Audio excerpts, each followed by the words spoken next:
The Real Housewives of Potomac are back. Angel strands the group in the Rockies, Stacey snaps in a gas station parking lot, and Karen strolls out of jail like it's a step and repeat. Let's get into it. We're still on the Aspen rooftop where we left off last week.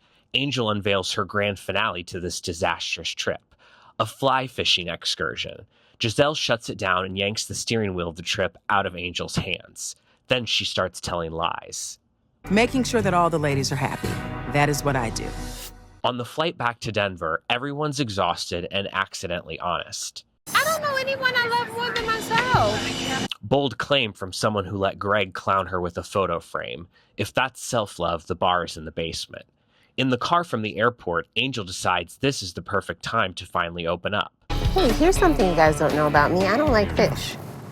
You just sold these ladies on a fly fishing excursion. This is not a fun fact. It's grounds for a refund.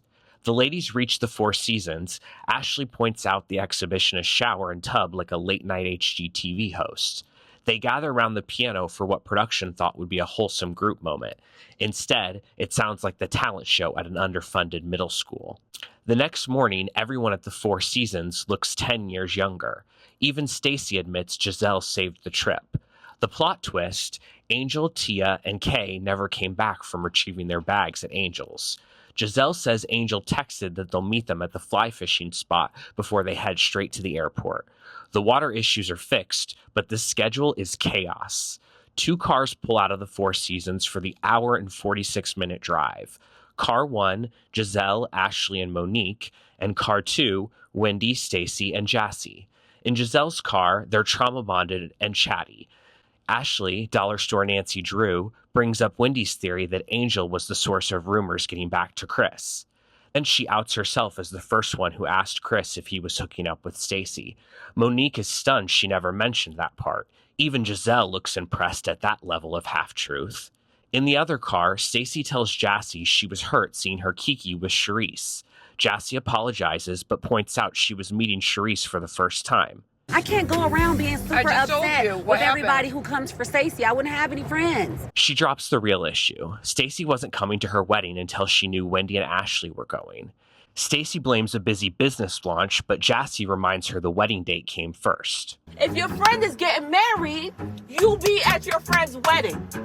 Angel, Tia, and Kay are in their own car trying to make a fly fishing dream happen. Angel explains she usually knows all her fishing spots, but with a larger group, she picked a new exclusive location. She plugged in a pin and blindly followed that GPS. It takes them to the wrong side of a mountain. They end up at a random campsite. Angel has to reverse down steep roads. Meanwhile, Stacey reroutes the conversation in her car off the wedding lie and onto an old grievance. Jassi recording phone calls. Jassi cusses Stacey out with a compliment. You have the audacity to sit your tall, beautiful ass next to me. By the time both cars pull into a gas station, everyone's heated, hungry, and overdressed. They reach Angel on FaceTime. She admits they've been in the car for 3 hours. The pin sent them in the wrong way, and they're still an hour and a half out from the fly fishing spot. Ashley is stunned and calls it. The trip ends here for them. The second the call drops, they go right back to their other activity, ripping into Stacey. Jassi brings it back to the wedding. Stacey's been the punching bag all season, and now her own friend is spitting Gizelle-coded talking points. She's done being polite. And so that's coming from someone who will be friends with anybody in this group to maintain any kind of spot. No. Wendy starts treating the argument like a midterm, and Stacey turns that right back around. You're so smart. I am Clarify. smart. She rips Jassi's Bravo employee badge off and weaponizes Wendy's professor persona in under 10 seconds. Thunder rolls. Even the sky is hitting the wrap it up button on this storyline. By the time Wendy finds Stacey in the rain, they're both wrung out. Stacey says she feels ganged up on and exhausted. Wendy says there's a difference between an ambush and a friend telling you you're wrong. They hug it out, but it's a truce, not a fix. We get our season 10 end cards. Stacey won't be inviting Jassi to any future nuptials. Gizelle loses her fight over her father's will. Wendy's legal saga is just kicking off. Ashley is writing a children's book, a project at her reading level. Then we cut to Angel's car one last time. She's crying about how much she poured into this trip. Unfortunately, she poured it into the wrong side of the mountain.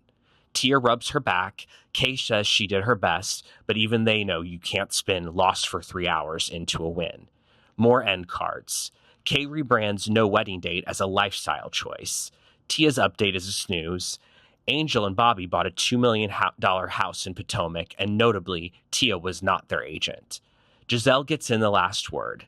Karen never would have been able to survive this trip. She says it's better that the Grand Dame is in a better place right now. Prison. Then, like a Bravo version of a Marvel post-credits scene, we cut to Karen walking out of lockup. She looks like the church treasurer who just beat the charge and is headed to the pulpit to preach her innocence. Next week, she's sitting down with Andy for her post-prison debrief. Are you ready for the Grand Dame's return? Let me know in the comments.